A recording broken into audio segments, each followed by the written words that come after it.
What is that? It's my bone! God damn it, Cartman! How would you like to suck my balls? What did you say? I'm sorry. Actually, what I said was... How would you like to suck my balls, Mr. Garrison? Holy shit, dude. Ladies and gentlemen, welcome back to another edition of Shit My I'm your host on the scene where the air is clean and I'm lighting up green. Ya boy, MSG. You can follow me on Twitter and Instagram at Matthew_Sheffer. Each and every week, Suck My Balls, a South Park review, delivers South Park reviews to cure your Wednesday blues. And we hope that you're ready for some fantastic news, as we've got a guest. Before we get to him, first, let me introduce to you my two other marksmen. The two other men that are both military trained. So, like, if I said, hey, let's go do some shit, they would go do some shit. Ladies and gentlemen, first off, he hails from cloudy but always sunny Arizona. Tower, you're on mute. Tower. Ski Jackson. What happening, boys? We back for another episode of Suck My Balls. Yeah, And like I said, we got Kaptain Keef in the background. And we got Joe here. What's happening, boys? Well, we'll get to those other two right now, ladies and gentlemen. This man is a toker. He's a smoker. He's a midnight joker. Playing his Twitch games all night long.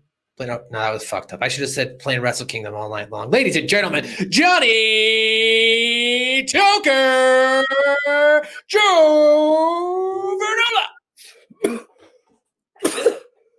Oh. Wow. Look a big hit there, guys. Ooh. Is he there? Is he okay? Oh, yeah. He's... What's up, guys? He's back.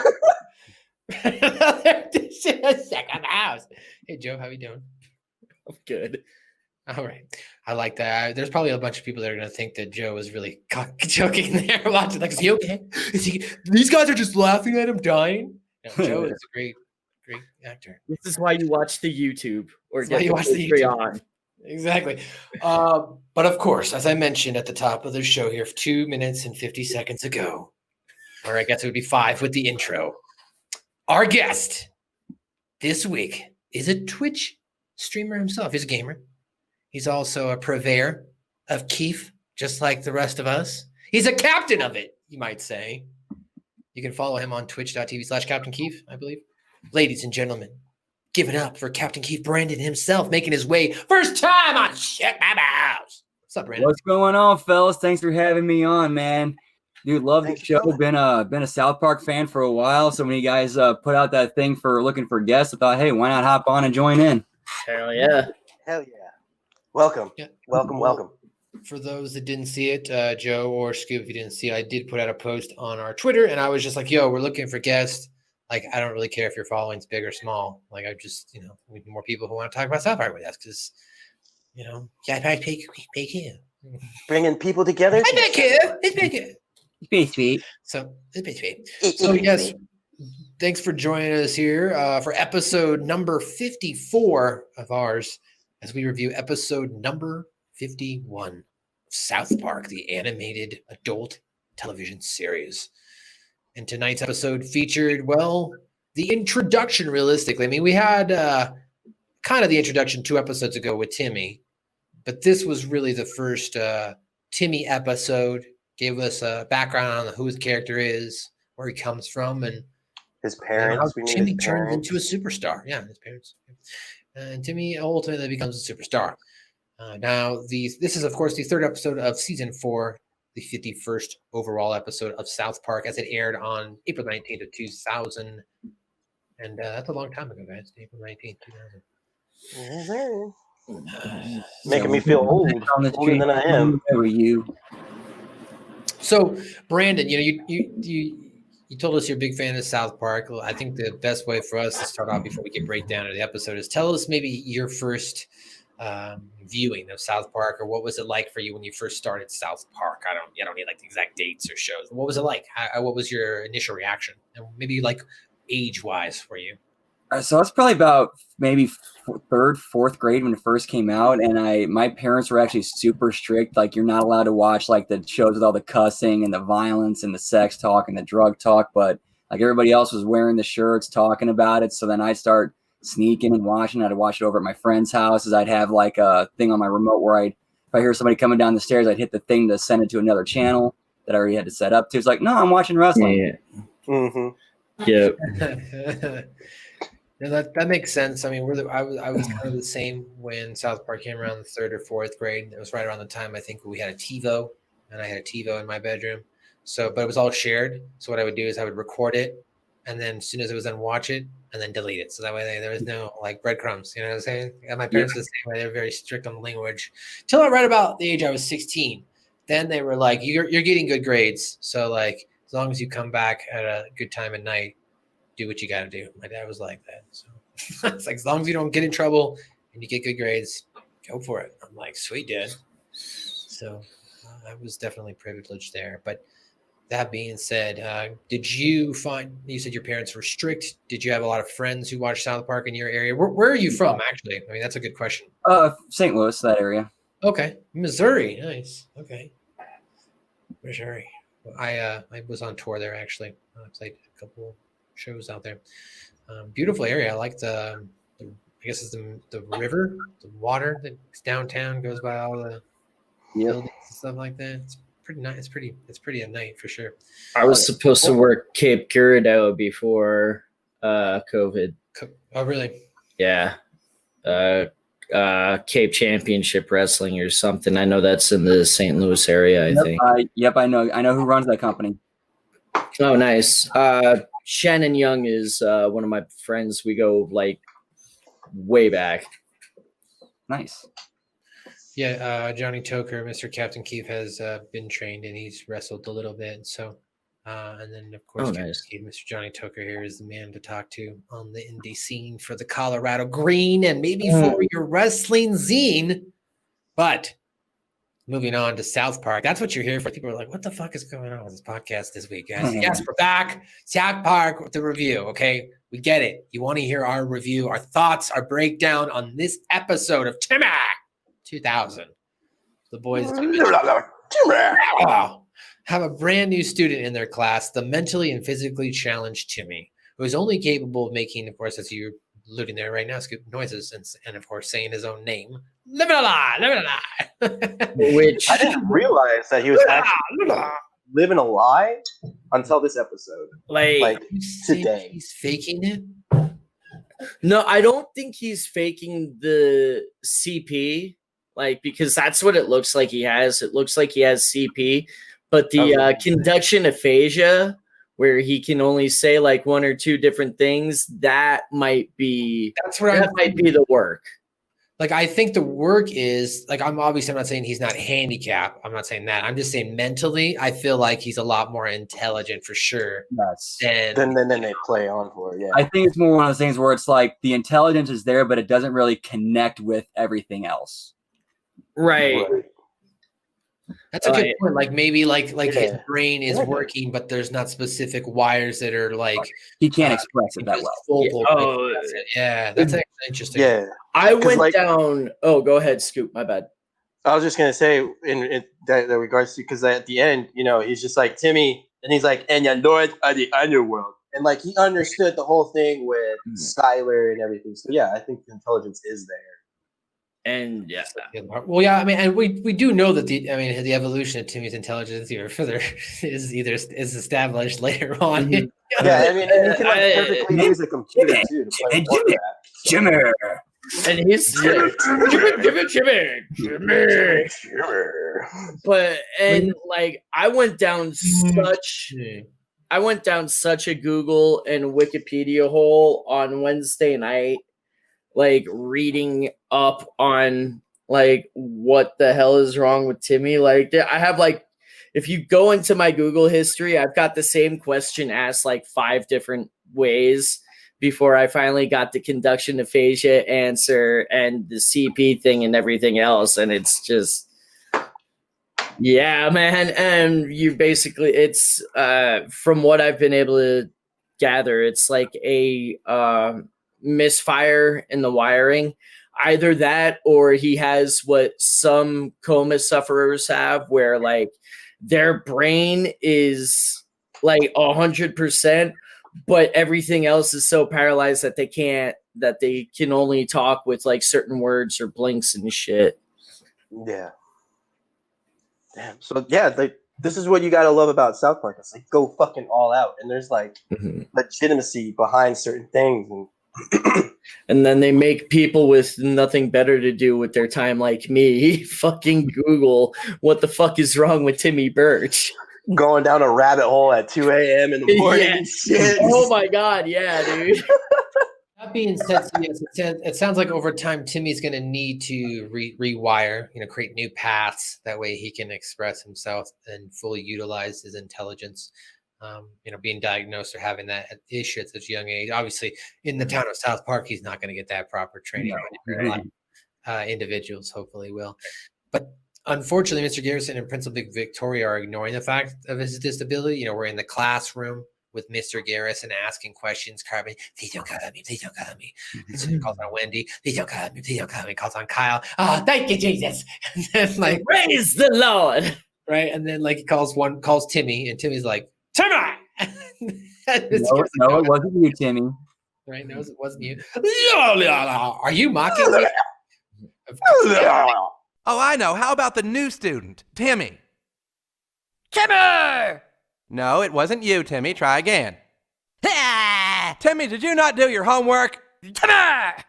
Mr. Garrison, haven't you figured it out? Timmy's retarded. Don't call people names, Stanley. But he is. Now, Timmy, you need to work on your study skills. Duh. Are you mocking me? Because if you are, I have no problem sending your butt to the principal's office. Level out, come on! That doesn't... Can't you tell? And we're going to use it, of course, for the context of the episode. Stan says, can't you tell, Mr. Garrison? Timmy's retarded. And he's like, don't make fun of people, Stanley.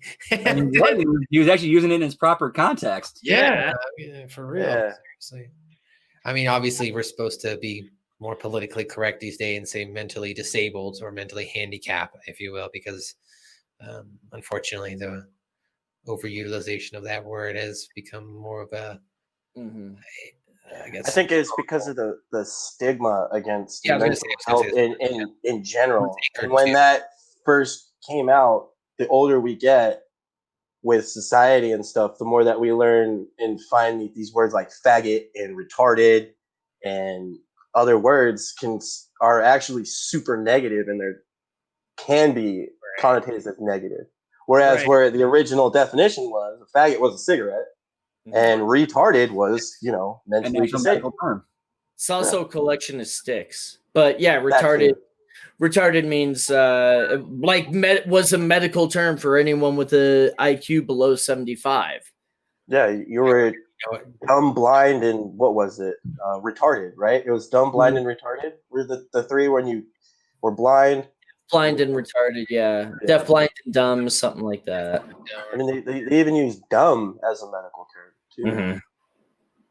So there's You know, it is a bad word, guys, right? One of the deadly bad words.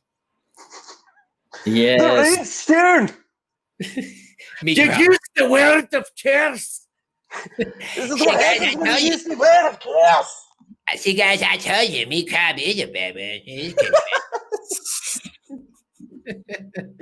So back in the episode here, Mr. Garrison sends Timmy to Principal Victoria's office, and they're trying to speak with him the same way. And unfortunately for them, he only says Timmy and living a lie. And Principal Victoria is just about to suspend him, and that's when Mr. Mackey decides, well, I think he might have ADD, attention deficit disorder, and says that we should go to a doctor to diagnose and see if he is fallen short to this disease.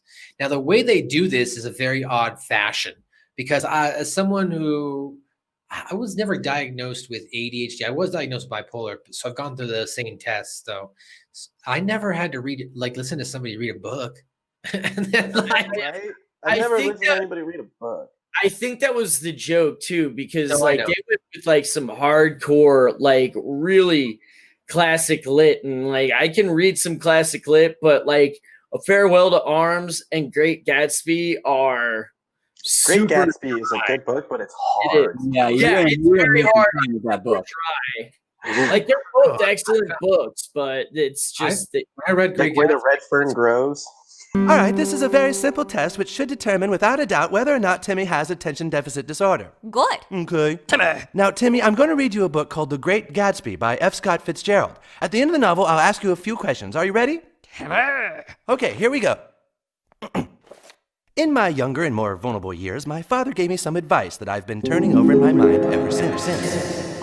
When I read Great Gatsby in high school, I couldn't put the book down. I liked The Great Gatsby. I thought it was a really good book, in my opinion, to be honest. fuck. Oh, like I said, it's a good book, but it's hard to read. Like the Now- literature and the English used in it. Can be. Now I'm gonna be thinking of old Dan and Little Ann all day, and I hate you for it, Scoop. Now, Farewell to Arms for sure. I will agree with you. I don't know. I did not want to read that fucking book. And there's a couple other ones, but yeah, no, Great Gatsby was one of those few that when we got it, I was like, oh, this is actually a really good fucking book. And It then is. because then you research even more and you find out the backstory that F. Scott Fitzgerald and his ex-wife went back and forth writing books about each other. It's fucking amazing to think that back in the late 1800s, early 1900s, you have these fucking authors going back and forth writing these novels against each other. It's fucking Yeah, I think this was like the 1920s. It was written. No, I was trying to. I thought you were going to go earlier. So that's No. I was primed for the whatever. I don't care if it's the 1500s. No. Okay, 1920s, like the Roaring 20s during the Yeah. right? Yeah, it was basically about the excess of the Hamptons, which still exists to this day. I enjoyed that book. Well, So did I. It's just dry. they tried reading the book to the kids or to Timmy, and then he asked them, in chapter 2, what car or whatever it was, and he was Timmy, Timmy! And yes, you have attention deficit disorder. Right, and meanwhile, like Mackie and Victoria passed out hours ago. Timmy was paying attention. Yeah. Yeah, He actually paid attention. right. That's what I was. 7 hours because they started that reading at 2:00 and they ended at 9. So at some point the teachers didn't get up, they didn't call the parents. A little bit irresponsible there, the faculty. I'm just Well, saying. I mean, we've seen the Birches. What are they going to do? They probably didn't notice that Timmy was gone. But Nobody cares about the Wyatts. this is the thing that bothers me. From the Like show. we It's the characters for people who don't know, just making sure. And like this is the thing that bothers me with that scene because we've already seen Mackie do the Counselor Spock mind meld like twice by this point. And he doesn't think to do the mind meld with Timmy. Oh yeah, he has done it What's twice. wrong? now. What's wrong with you? What is wrong with you? Okay? Right, he did it in the fucking Nurse Golem's office with the fucking. Yeah, I fucking love that. Planet Ariel, the planet Ariel. But you can go back and watch that review here right on our YouTube or listen to it on all podcast outlets. Suck my balls. That was my first episode, I think. I think it was. Yeah. Yeah, Roger Ebert should lay off the fatty Lay off the food. fatty foods. Yeah, I was just about to say that. It's good stuff. So go back and check that out. Well, they diagnosed Timmy with ADD, goes back to school next day. He's got a note on his head that says he's free from having to do all homework assignments and questions. Mr. Garrison's all like, oh, it looks like you managed to trick the principal and the counselor, Timmy. Like, what the fuck? By the way, Scoop, did you ever get out of homework for having ADD? No, I think I actually ended up getting more. And it was counting more towards my grades and like these deals that my parents came up with my teachers. And it's just homework kind of fucked me growing up. Not gonna lie. Not until high school where I was able to like communicate and negotiate with teachers on my own without my mom. Right. So I never got out of homework because I was ADHD. Brandon, did you ever experience or know anyone with ADD growing up? Nah, unfortunately, I didn't really get to see any of that. No, that's going on. fortunately. Don't say unfortunately. Yeah. You're hanging out with a bunch of wackos. You're fine, dude. Twitching out like It's fine. It's fine. It's my medication. Sorry, it does this to me. Sometimes. Don't do that. That's not. Pills. amazing. I need my pills. It was legal meth, guys. Like the first versions of Ritalin and Adderall and all that shit was legitimately meth. Let's wait till we get there because I definitely want to dive into that here. So, as Timmy is told, or as he tells the rest of his teachers, or sorry, as Mr. Garrison explains, he doesn't have to answer questions, do homework. The rest of the kids in class are now like, well, I think I have ADD, obviously, because they don't want to they don't want to do their homework. So they all go to the same psychiatrist. That at this point is where they read Farewell to Arms this time. I was like, why didn't he read The Great Gatsby again? He should have read that shit one more time. Keep reading that, motherfucker. You're gonna need to keep reading it. Keep reading it, goddamn. They all got diagnosed. They all got prescribed Ritalin. So now, without the burden of homework, Timmy finds a new pastime. As now everyone's going to be hopped up on Ritalin. But now we can talk about that. And we'll get right before we get into the Timmy segments. As you mentioned, Scoop, Ritalin, Adderall, certain prescription drugs are what is called amphetamine, which is chemical amphetamine, right? Which is the chemical form, if you will, of methamphetamine. So it's one molecule off from being meth. It's legitimately just one molecule. I know. I wanted to talk. I wanted to tell the scientific. Okay, I'm sorry. I was going to say methamphetamine itself is, in easiest terms, is the raw, unbroken down, unweighed, uncurated version of the chemical itself. Whereas, you've got the prescription drugs where it's compounded, weighed out, dosed, and prescribed. So that way you can take it in dosage. It's also, of course, other molecules, as you will, or other types of medication are vivantamethamine. Exactly. Put in with it. Concerta. Dextromethorphan. There's a couple of synthetic forms of it that are just no better or no worse. But the thing is these drugs are, as you mentioned, a form of meth. Like, you're getting people almost addicted to this stuff. Granted, I will concede, I'm not going to tell you the time and place, but I have tried meth back in the day, and it was just like doing my medication. So for me, it didn't get me high, and I never did it again because it was like there's no reason. This was just like taking prescription drugs. But I'm a different variable. I'm not going to go off and tell people to try meth. I was in a certain situation where I was hanging out with people that I trusted. We all agreed to it, and then we did it once to try it because we were all bipolar and all took medication. We all wanted to see what would happen. So it's a little bit different than let's do meth and get fucked up and go be stupid. You know what I mean? No, Steve, I tried it. I got bees in my teeth. I tried it once because I was young and stupid, and I decided that walking down the stairs from my second story apartment was for squares. So I tried to do some Spider-Man shit coming out of my second floor balcony. It just cracked the back of my head so bad. Like, I never lost consciousness. I had one of the worst concussions of my life. And then I drove to my buddy's house to pick up some grass. Damn. Wow. Fucking Joe was crazy back in the day. Yeah, I was back in the day still.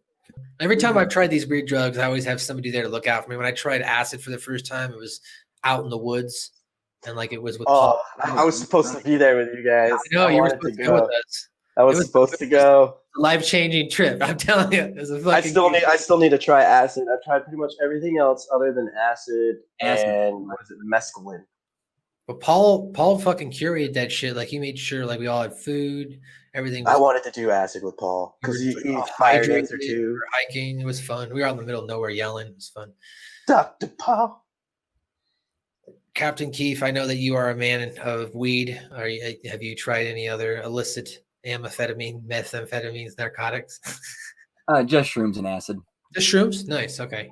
And acid too. I love shrooms. Yeah, shrooms are fun. I took a half ounce of the dome of shrooms and tripped my eyes. Here in Denver, in Colorado, you can get them. I'm hearing my fucking downstairs neighbors talking about it.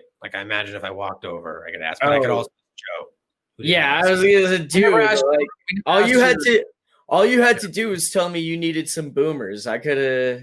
I know. We talked about this last time I hung over at your house. I just forgot because we were too enthralled and being.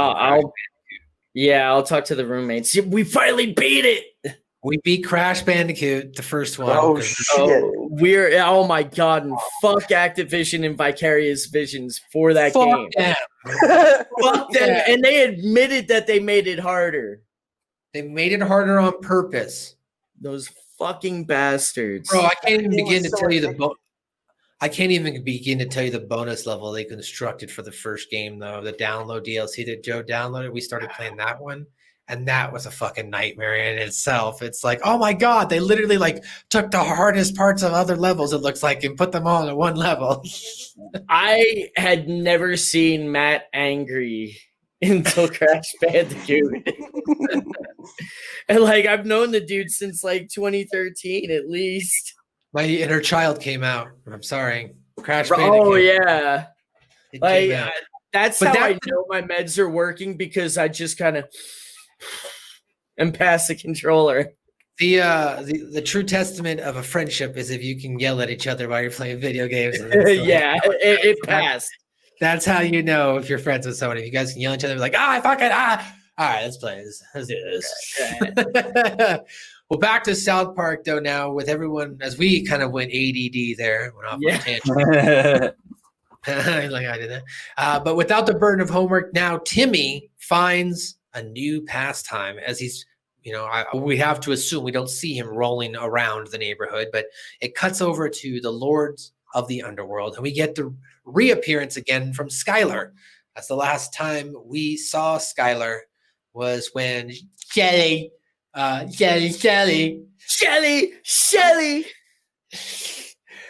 was I was a really immature 22-year-old. Wild Wild West episode. Wild Wild West. Wild Wild The West. cat orgy. Cat orgy, yeah. Which is of In course a world the that's full of turds. Turds! Turd. Damn turds. Are you looking at my headgear? Nobody messes with my turds but me. So we got a face turn, a baby face turn here, Joe. Is the last time he was the heel we saw him, and now he's got his own band, and apparently him and this band have been playing together for 8 years, which I guess goes to show you their lack of star power they had. And Timmy's rolling by, I guess, and he's outside the garage, and as they start practicing again, in between their cutouts of the rhythm and the music, Timmy starts singing, so it goes dun dun dun dun dun. Timmy! Timmy's getting it. And if I could play a riff like those guys, played at the beginning of that scene, I wouldn't be like, man, we suck. I'd be like, Yeah. dude. I We mean, need I a can singer, right? yeah, exactly. I mean, that wasn't too complicated. A lot of when South Park, not the Primus stuff, but the actual like Matt Stone and Trey Parker make it, it's not too difficult because they're not trying to make something difficult. They just need something to put in the show. Or if they don't like Green Day. right, or if they don't want to pay for copyrights, then they'll cover the song and add additional notes or remove notes, right? Like if you go back, I just watched I sent you guys the clip. I don't remember what it was. You want to break me down? You want to break me down? With Randy, that dude, right? With that, like they use. It's not the Rocky song, but it's like You're pretty close to it. it's close to it, yeah. So it's obviously them playing it. The Batman. Batman knows I want you, boss. I didn't hear no bell. Better. Oh, I thought this was So- America. I thought this was America. So the Lords of the Underworld open up the garage and they're like, "Who's that singing outside?" And to their shock, it's Timmy. So they were originally signed up to go play Battle of the Bands, so they did, and they had this other band that was all very 80s, 90-ish. I don't know. It was very prog rocky. prog rock, but they were like dressed up glam rock almost. You know what I mean? It was very weird. Well, anyway, Timmy comes out on stage. They're like, coming up next, the Lords of the Underworld. As they're like, thank God. Or no, they're like, this is our last band. Thank God. So come out and Timmy rolls out on stage and he fucking kills it. He rocks the house. But you've got some dissent in the audience. You got people who are for Timmy, who are like, fuck yeah, Stan and Kyle show up, and Kenny, and Carmen, all them. And then you've got some other people who are like, that's horrible. They're laughing at children, or they're laughing at his disability, or they're laughing at him. They feel he's being exploited. They weren't respecting him. You weren't respecting his authority. That being said, if you check out my shirt, you'll see it. I got a brand new Respect My Authority t-shirt, fresh for Christmas from Thanks, my mother. MSG. Thanks. Shout out to my mom. Shout out to my mommy. Thank you, Mom. She's just a podcast, but I love you, Mom. Why would my mom listen to this podcast? That'd be weird if my mom hit me up with notes and shit. I just want to let you know at minute 35, you said something I didn't agree with. She may listen out of support, just like for the downloads. No, she doesn't. I know she doesn't. My parents don't do that. I wish they did. I wish my parents would go to wrestling shows. My dad's been to like 3 in 12 years, and my mom 1. I would say one of my most recent good moments was playing. Like I played a live show at the Taste of Tacoma a couple of years ago in front of 2,000-3,000 people. My parents were sitting there in the front row, so that was cool. But and that was the only show they've ever seen me play live music. I mean, they saw me do tons of acting, but at least they got to come and see me play a good show of music, right? Well, Timmy and them rock it so much so that now they're fucking famous. They just become instant overnight successes. They're traveling around the world, selling out coliseums. Yes, I'm a rocker! Tonight we analyze the new rock sensation Timmy, the controversial new band that has taken the country by storm. Already playing at several large venues this month, the band prepares for its biggest gig, Lollapalooza, where they will open for Phil Collins. However, they cut over to MTV, which this made me feel old as I'm watching this. I'm like, God. Did you watch a lot of MTV growing up, Brandon? Like the most MTV I watched was like Beavis and Butthead and TRL at its peak. That's really about it. Exactly. Man, you want to, like, on top of that scene with the MTV news, the thing that made me even sadder than that was when I found out how old Kurt Loder is today. Oh, God. Oh, Yeah, man. isn't he in his 60s now? No, he's 75. Jesus. Yeah, he was 35 when he started at MTV on day 1. God damn, dude. You're watching MTV, the cool brainwashing 12-year-old and younger station that hides behind a slick image. We're so cool that we decide what's cool. And now MTV News, the news that is single-handedly dumbing down our country, which is cool. Here's your host, Kurt Loder. Why am I still doing this? I've got to be the oldest person on this network by at least 40 years. Kurt Loder didn't just say that. No, wait, he did just say it, but just to be cool. That's what makes him cool. You think Kurt Loder is cool, and now the news that's cool. Yeah. He pops up on MTV. Now, here's Kurt Loder. Why am I still doing this job? Kurt Loder did not say that. Actually, yes, he did just say that. To be cool. It's cool. You think everything Kurt Loder says is cool, and everything on MTV is cool. And now, the coolest guy on MTV, Kurt Loder. And then he talks about Lollapalooza. They never fucking actually say Lollapalooza. They have to, obviously for copyright. So they're saying Lollapalooza. Yeah, like how Simpsons did Hullabalooza.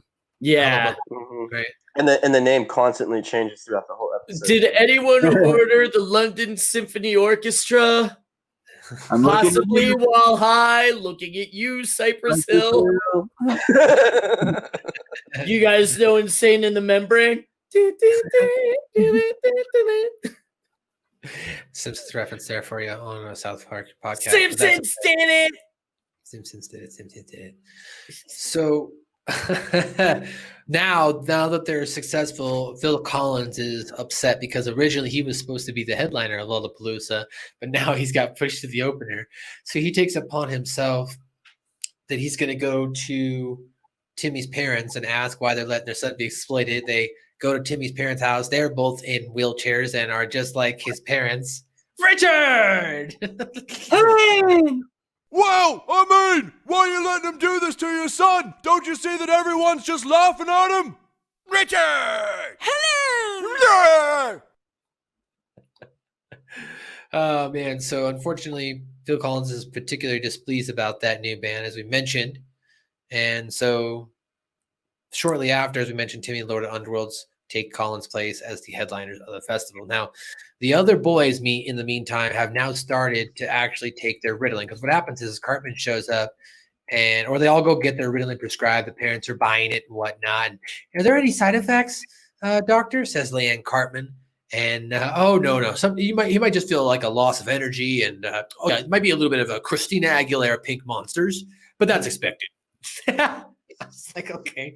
I can confidently tell you, as somebody who took like bipolar medication, I never hallucinated, but I can say that type of medication definitely does zap your energy for sure. I did take Ritalin, because back then, like, there wasn't all these different medications. It was, as you mentioned, Brandon, Ritalin. Take some Ritalin. Here you go. Here's a pill. You got it. Take it. And as you mentioned, Scoop, before we started, back then when kids were hyper, they just gave them pills. So yeah, but what child ever sits still? Being a father now, it's like I have never once seen my daughter until about recently, where she's learned how to use a phone and social media and all. Well, not social media, but like, watching videos and doing her own little thing. Has she really calmed down? It was,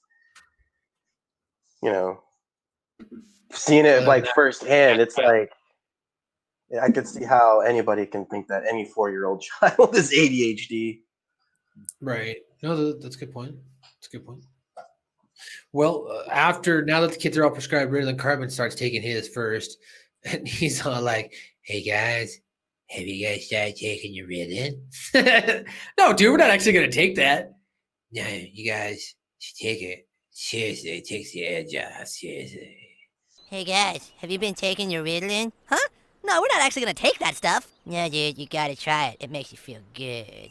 Good. Now, I don't think at this point Ritalin was known as an appetite, like a severe appetite suppressant. So if they could have made it more accurate and had Cartman start losing all his weight from the Ritalin, because he wouldn't be eating at all. True. Like, it's so hard to eat on that shit. Now, Cartman, unfortunately, is the only one that, or for his case, Cartman's the only one that develops the side effects that causes him to see the pink Christina Aguilera monsters, and he sees them throughout this episode. So now all the boys start taking it, and they all go to school, and they're standing in line for lunch, and they walk in. Hello there, children. Hello, chef. How are you today? We're fine, thank you very much. Hello there, children. Hello, Chef. Hello, sir. How's it going? Very well, thank you. Very well, thank you. Everything's fine? Why? Because we're on Ritalin. What? We all have attention deficit disorder, so we all started taking Ritalin. It really takes the edge off, man. You should try it.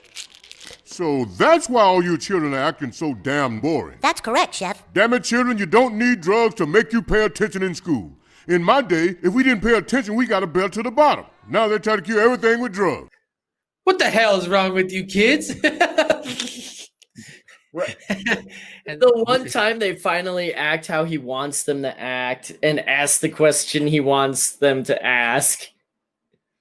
That's fine. That's true, right? Because like he complained. He fucking complained. You always come in here and tell about your problems. Hey chef, where's the clitoris? Hey chef, what do they want to stick up my butt? Hey chef, why can't you just come in here and say, "Hi chef, how's it going? Hey chef, how's it going?" They kind of. Hey chef, how's it going? What's for lunch today? Fuck you, children. So yeah, Chef is upset. Brandon, did you like Chef as a character? I loved Chef. I loved Chef. It was sad to see him go. And for such a shitty reason, too. I know, and it wasn't even his call. Like, apparently he was like not with his faculties. Yeah. And somebody else like made that call for him. His baggy little club. Exactly. Yep. That's the only time we're going to accept the word usage of that.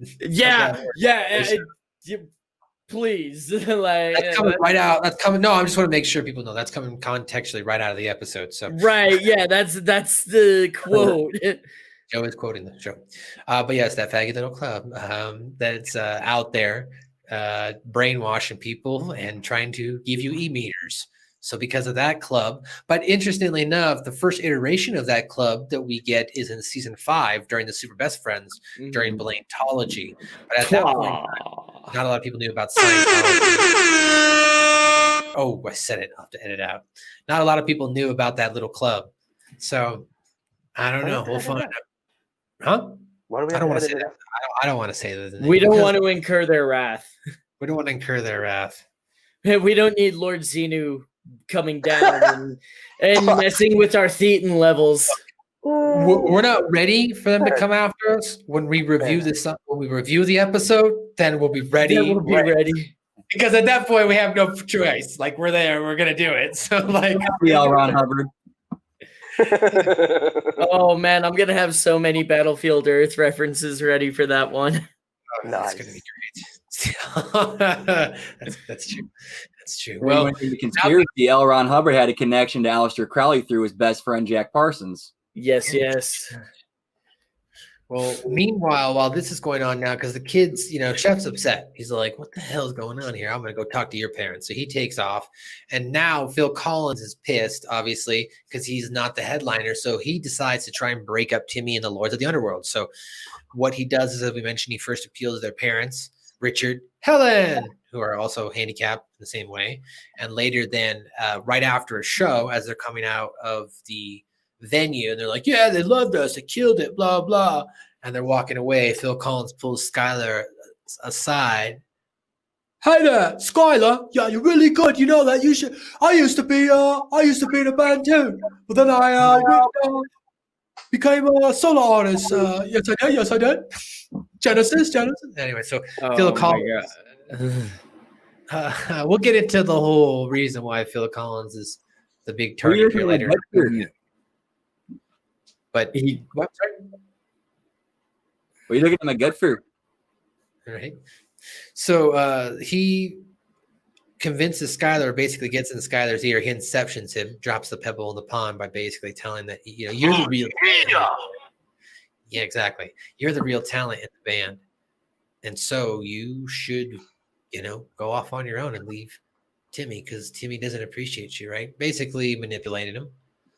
So Skylar, hearing this now backstage, decides to leave the band. He's like, I'm out of here. I'm going to my solo. It's just funny because earlier in the episode too, like right after their first show, he went like, "Do you hear that crowd? Yes, I'm a rock star." Yeah. And now he's unfortunately doesn't see what he has at this time. Brian, do you ever play in any bands, music, any groups? You're part of any large festivals? Nah, I mean, I tried messing around with music a little bit in high school, but that's really about it. Tried playing guitar. I never really got good at it at all. Okay. Just got to keep practicing. That's all it takes. You sit there and just play it until you cry. Why can't I play this? We've all done it. Anyway, so, yeah. Well, so unfortunately, Skylar leaves. And that gives Phil Collins, of course, back his headlining spot. And Skylar is now solo project. Reach for the Skylar. His book to open for him. So now Chef over with the parents is trying to convince them that their methods to fight the ADA addiction are wrong and that there's a new method that is available that can help them. And it cuts to probably one of my favorite scenes in South Park ever. Watch closely as I apply treatment to the first child. Sit down and study! Sit down and study! Hey, stop crying and do your schoolwork! If you would like more information on my bold new treatments, please send away for this free brochure entitled, "You Can Either Calm Down or I Can Pop You in the Mouth Again." It was great, and I loved it, and this was one of my favorite things because I don't know. I get a kick out of it being a bipolar kid because, I mean, obviously that doesn't work, but it's just funny in the context. Sit down and shut up! Because that's what they thought would work, but it didn't. Riddle in, riddle out. Oh, I fucking get it. We're not even there yet, but you're well, we know where he is on the Google Doc. Oh, that one's gonna be clipped.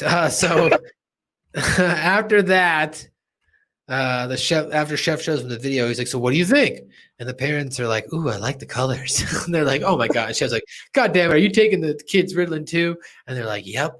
So everybody's just on Ritalin right now, and so after the boys come in and tell Chef that that they actually are going to go and see Phil Collins perform because their parents decide that they're going to take them to see Phil Collins. So they come in and they see Chef and they're like, Chef, would you like to come with us? We're going to go see Phil Collins perform. Yes, Chef. Phil Collins' sultry melodies soothe us. Yes, Ken. Yeah, there you go. And there's also at one point Kenny dies in this episode. They're all on Ritalin. They're like watching something. I think they were watching MTV, and then they were like, "Let's change the channel." Or no, they were watching Terrence and Phillip, and they're like, "Let's change the channel." And they change the channel to VH1, and then they go, "Ah." And then Cartman sees the pink elephant and kills Kenny because he.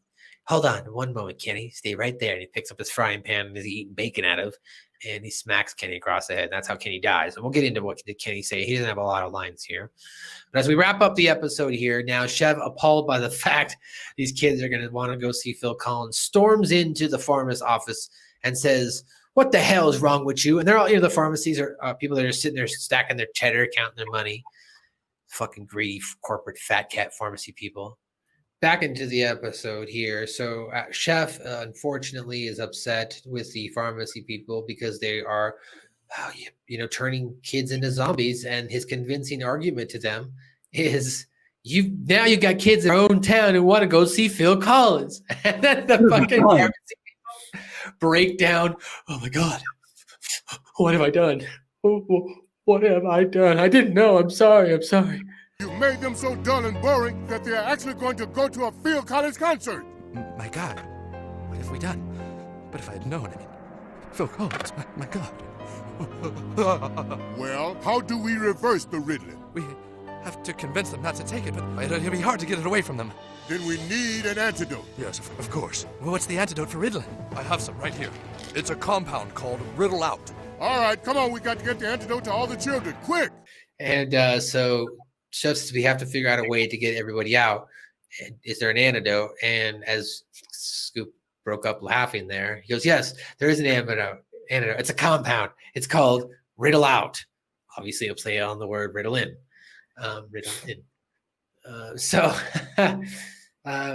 They get the Riddle Out, mix it into free drinks at the Lollapalooza festival is how they're going to pass it out. They get the drinks from a lemonade stand, which I don't know if I did right there, was from Mr. Derp. Mr. Derp. It's always fun when Mr. Derp's around. I know, guys. I like this Mr. Derp. He's funny. So Mr. Derp unfortunately Mr. Derp helps them to pass out these lemonade drinks or get everything concocted. So now Chef is walking through the audience, passing out the lemonade drinks while Phil Collins is on stage singing, "You bear me, and you bear me, pushing up against my heart." And so they pass out the lemonade. Everybody drinks the lemonade. And as they're drinking it, they all start coming back to and realize that Phil Collins sucks. They boo him off stage. Backstage, Skylar's backstage now. And he, consults with the band, apologizes to Timmy. They go back out on stage and they sing their final song. In fact, they go, Timmy, even as you mentioned at the top of the show, Scoop, Timmy says, "And the Lords of the Underworld." Coming up next on stage, it's Timmy and the Lords of the Underworld. Yep. And then they had a pretty good Stan had a pretty good I learned something here today speech, you know what I mean? Talked about the one thing they liked about Timmy was the fact that it was in your face and you had to accept it, which I think is a good thought just as we as individuals sometimes need to have in society. Sometimes it needs to be put into our face for us to accept it, or us as Americans, even more in the Western civilization, we're definitely more privileged than other second, third world countries. So sometimes things have to be put in front of our eyes to be like, oh, really? That's going on? I think it's actually the best way to kind of normalize something you don't really understand, because basically they kind of made the handicapped kid cool. Yeah. Right? So that's why this is one of my favorite episodes, because it brings like a lot of like the way that society views mental health and mental disabilities is like a huge stigma, and it's like This throws it in your face, and it makes that conversation be had. I love it. Can't disagree. Well, that was season 4, episode 3 of Timmy 2000, the whole review. Now we're gonna get into What did Kenny say? what did Kenny say? What did Kenny say? That's right, guys. It's now time for another edition of What Did Kenny Say, where we tell you what Kenny said in this episode. Because as you are well aware, Kenny's got a muffled voice. So one of the scenes here is Kyle says, "Hey, wait, I think maybe I have attention dysfunction disorder," is what he actually said. And then Cartman says, "Yeah, me too." And Stan says, "Yeah, I've got ADD." Kenny says, "Me too." The other classmate says, "Yes, I've got it too." "Yeah, me too. It's gay." Somebody said it's gay. That guy. It's gay. I've got it. Me too. Yeah, it's gay. This guy. This guy. Later on, Cartman walks in, as we mentioned. He goes, "Hey, guys, have you been taking your Ritalin?" Stan's like, "Huh? No, we're not actually going to take that stuff." "No, dude, you got to try it. Makes you feel good." So Kenny takes the whole bottle and he, chucks it down, and so that way he can feel good. Then in the cafeteria, as mentioned, Chef said, "Hello there, children." And Stan, Kyle, and Cartman said, "Hello, Chef." And then there was a delayed response for Kenny. "Hello, Chef." "How's it going?" "Very well, thank you. Very well, thank you," says Kenny. And then later on, as we mentioned, how the death occurs is Cartman goes, "So she said, few cans for all of us. Oh, so Kenny." And then he smashes the frying pan over Kenny's face. Stan goes, "Oh my goodness, you killed Kenny." Kyle goes, "Bastard." The entire time, Cartman's smiling. Yeah, because he just killed the Christina Aguilera. And that's what Kenny said. All right, Scoop, why don't you go ahead and take us through and let's get into some of the trivia. So Phil Collins is depicted as perpetually clutching an Oscar. This was in retaliation for Collins' victory in the Oscar category for Best Song 3 weeks prior to this episode's airing. Collins' song "You'll Be in My Heart" beat the nominated Blame Canada from South Park Bigger, Longer, and Uncut. Trey Parker, who helped compose the song, as well as wrote and directed the episode, remarked in the commentary, "We know it's immature, and I was so ready to lose the Academy Award, but not to Phil Collins." And I looked more into this. It's they got their sweet revenge when they won the award, and Phil wasn't even nominated. So they've been holding on to that for a really long time. It's pretty funny. Yeah, we were not happy. This whole episode around Phil Collins was definitely a jelly episode. Like, Yeah.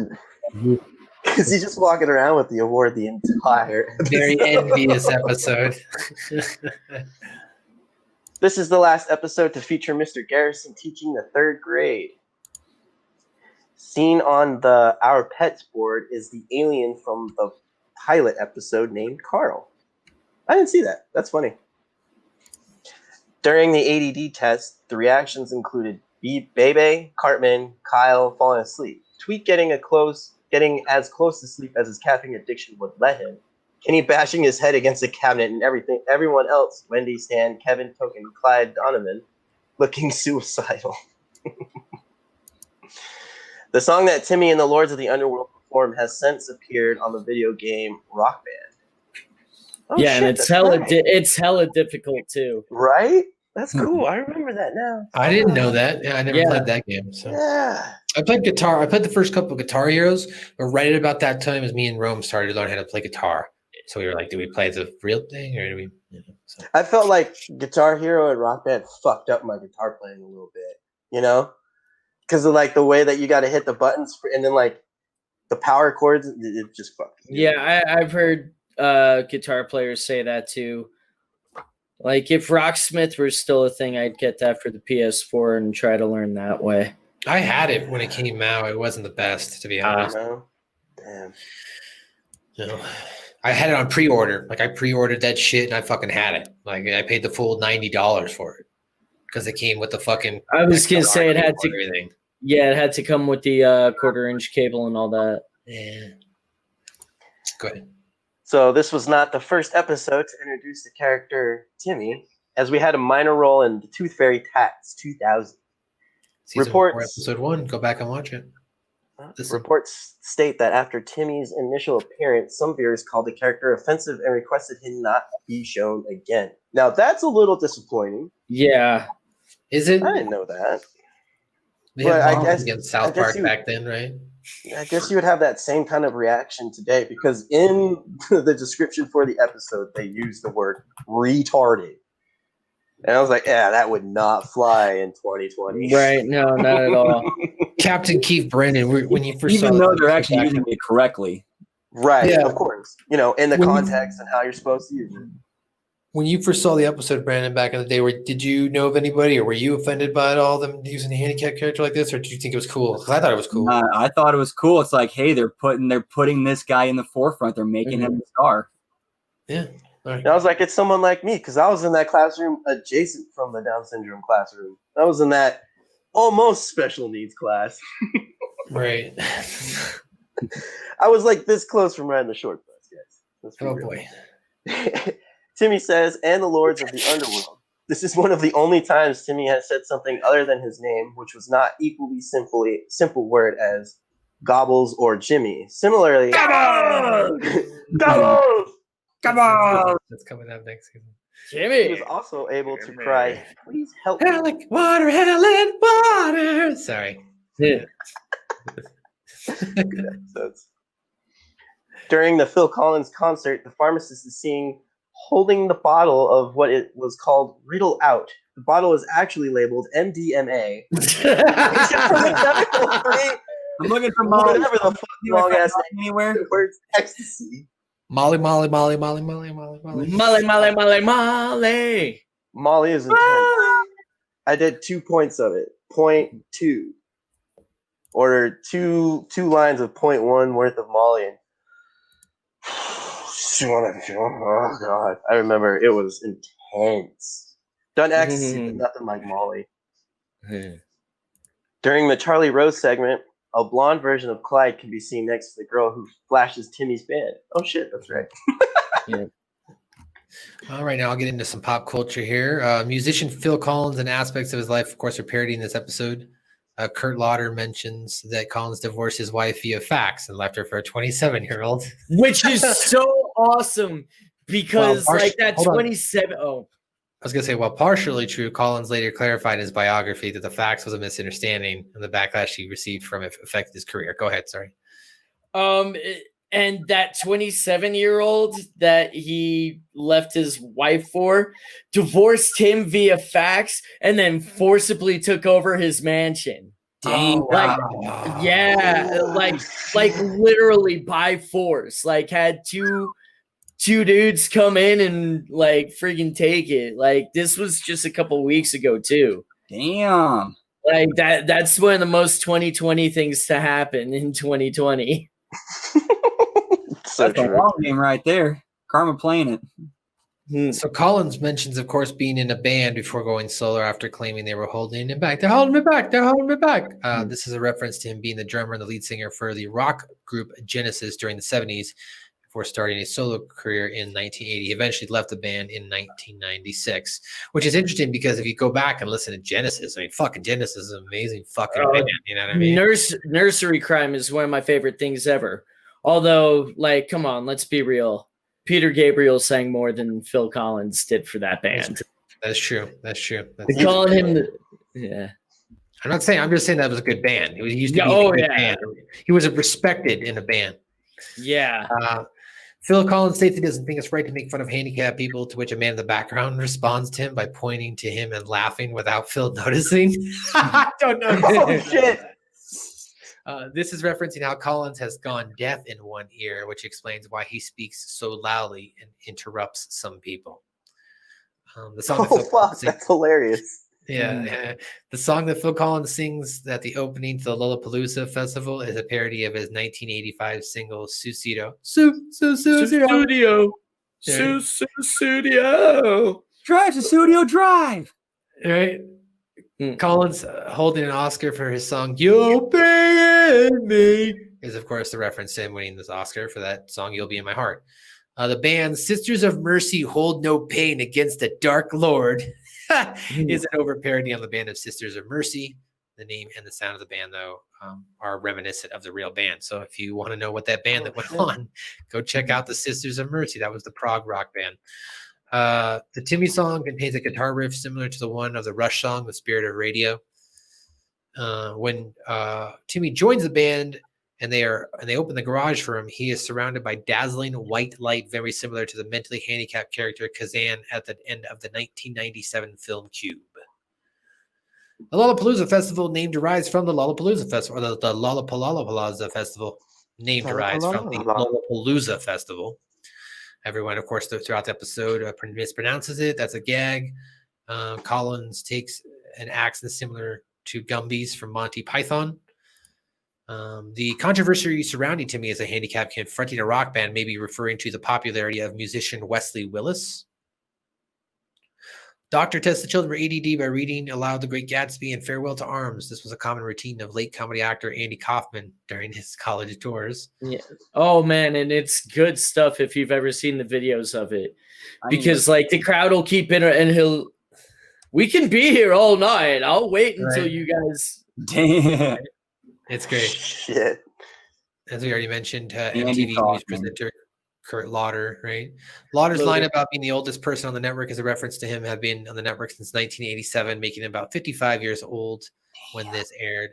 As of 2020, he does still work as a presenter on the network. Good for him. Still making his money. Yeah. We don't need to talk more about Kurt Lauder stuff. As we mentioned, Charlie Rose was an actual show on PBS. And then a pop star, Christina Aguilera, is parodied in the episode being a pink monster. All right, let's get into our top likes. I'll go first. Here's mine are up here. First one, of course, was everyone on Ritalin, all the kids on Ritalin. I thought that was just funny and hilarious.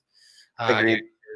Even more so with just Cartman. Come on, now, guys, you guys try. It really takes the edge off. It makes you feel good. And then my second favorite thing I liked in this episode was the doc saying Christina Aguilera, the side effects included Christina Aguilera pink monsters, and that's to be expected. I just liked how that was very blasé. Yeah, it's to be expected. No big deal. Brandon, you had a couple here. Why don't you read yours? Yeah, so I thought that the running gag of everybody calling Lollapalooza something different was kind of funny. It's just kind of like just like an effort. Let's just keep running with it and see what kind of ridiculous things we can come up with. I don't know, just good comedy, And you had another one here as well. Your next one. Oh yeah, the riddle out remedy. How it's basically just straight up ecstasy. Gotcha. You also put here that you like the Mr. Derp cameo. I think all of us like that. Who put How Hard? Who put the next? That one? was me. I did the next two. Basically, how hard they go after MTV and VH1 at this point, and that those two networks and Comedy Central are all owned by Viacom, and it was just. Right. I always thought it was funny, like how hard they went after, and it was. I mean, yeah, it's Simpsons did it with the whole making fun of Fox thing, but. It was just, it seemed self-referential and it probably flew over a lot of heads, but it was still funny to me. No, that's a good call out. I didn't even think about that. Right. And then the other one I had was like when Phil Collins was talking to Skylar about the breakup of Genesis, and he was trying to make it sound like it was all Peter Gabriel's fault when it was very much Phil Collins that got the rest of the band to rally against Peter. And he was just like straight up lying through his teeth about what happened. I like that too. That's funny. Who had the better career, Joe? Peter Gabriel or Phil Collins? Oh, fuck. Peter Gabriel. If this were who made the better music, it's like Peter Gabriel all day, but where's Peter Gabriel's Oscar? Where's Phil Collins made more money?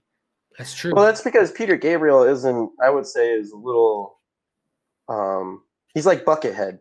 He's one of those amazing guitarists that likes to stay behind and doesn't want to be up front. Right, and he's kind of like Dream Theater too, where like it's an awesome band full of great musicians that all had more success somewhere else. Right. Or kind of like Noel prior to the breakup of Oasis. Yeah. True. It's true. Oasis. I did. I love the Lords of the Underworld. Because they have like a whole like decades worth of shit happen in a day. They break up or they make a song. They get super famous. They break up. They do. They go for what was it? The reunited tour. And they were watching Behind the Music. Holy shit! I'm just now. It's also a Behind the Music parody too. Yeah, it's Behind the That's Music. fucking parody. awesome. Yeah, and then they come back for the what was it? The Christian Rock Hard episode where they were the ones who were wanting no, we're in it for the money. Mm-hmm. Yeah, well, guys, that is your full review, your full top likes, dislikes. We haven't done this in a couple weeks, so Scoop, is this in your top 20? Higher. This is in my top 10. Wow. I've said it a couple times. Like this episode, it hits hard to home, or it hits close to home, I should say. Because being diagnosed Ritalin and just kind of seeing the way that parents reacted to it and did the same thing that kind of my parents did, which is throw pills at me. So it's kind of. All right, well, Joe, is this in your top 20, top 50? Top 15. I don't know if it'd be top 10, but it's a strong episode. It's one of the better early season episodes. And when I say early season, I usually make the cutoff at Osama bin Laden has farty pants. But so we're getting pretty close to that cutoff. But crap it's all over your face. Crap. Sorry. yes, yeah. But it's definitely a top 15. If I were to really think about it and like start like ranking everything together, it could probably crack top 10, but this is easily top 15, top 12. Okay. I would say this is probably top 50 for me. Okay. It's one of my favorites. I do like it, but I think there's some stronger episodes for me personally that just make me laugh a little bit more. Okay. But as far as the message, I can get why it would be you guys' tops. It's a great episode for sure. Brandon, do you consider this one of your top episodes of South Park, or where would you rank it as far as your top rankings?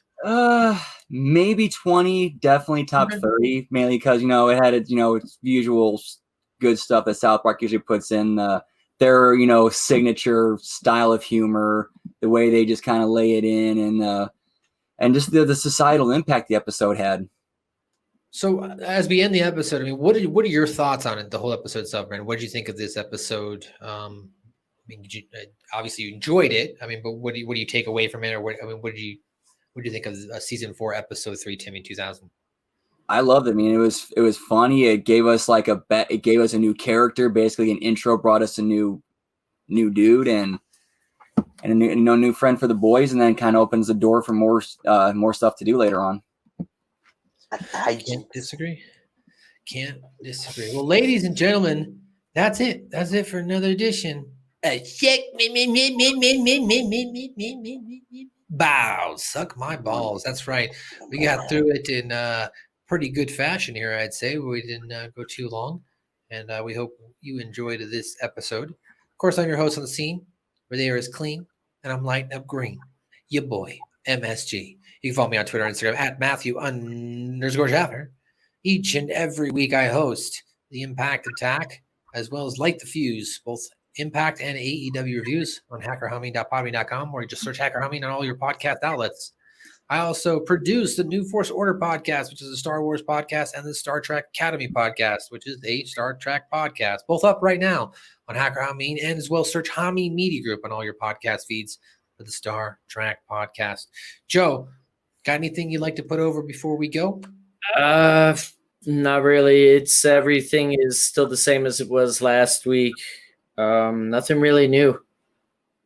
All right. Well, Captain Keef, thanks for dropping by with us today, buddy Brandon.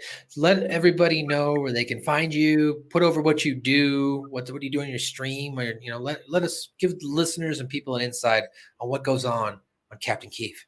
My main place is on Twitch at twitch.tv/CaptainKeef1, where we hang out in the bunker, mainly playing video games and just hanging and chilling.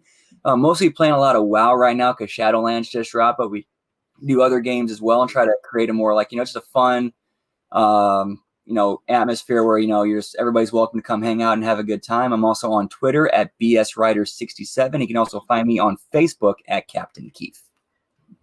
All right. As to kind of give you guys a little bit of a preview, everybody who has done their intro or who wants to do their outro, raise their hand. Anybody who's done their outro, raise their hand. Raise your hand, Brandon. What? Raise your hand, Brandon. Raise your hand, Scoop. Not so fast, Scoop. What? I didn't hear it. That being said, next week's episode is the Tuplets episode 2000. Everybody who has a grandma, step forward. Not so fast, girls. Scoop, why don't you go ahead? Quintuplets 2000 episode is next week, season 4, episode 4. Scoop, what are your parting words for us this week? Stupid in the butt, goddammit. Okay, well, that'll do it for another edition of Sack My Bottles. You guys, peace. Take care, y'all. What is that? It's my bone. God damn it, Cartman. How would you like to suck my balls? What did you say? I'm sorry. Actually, what I said was... How would you like to suck my balls, Mr. Garrison? Holy shit, dude.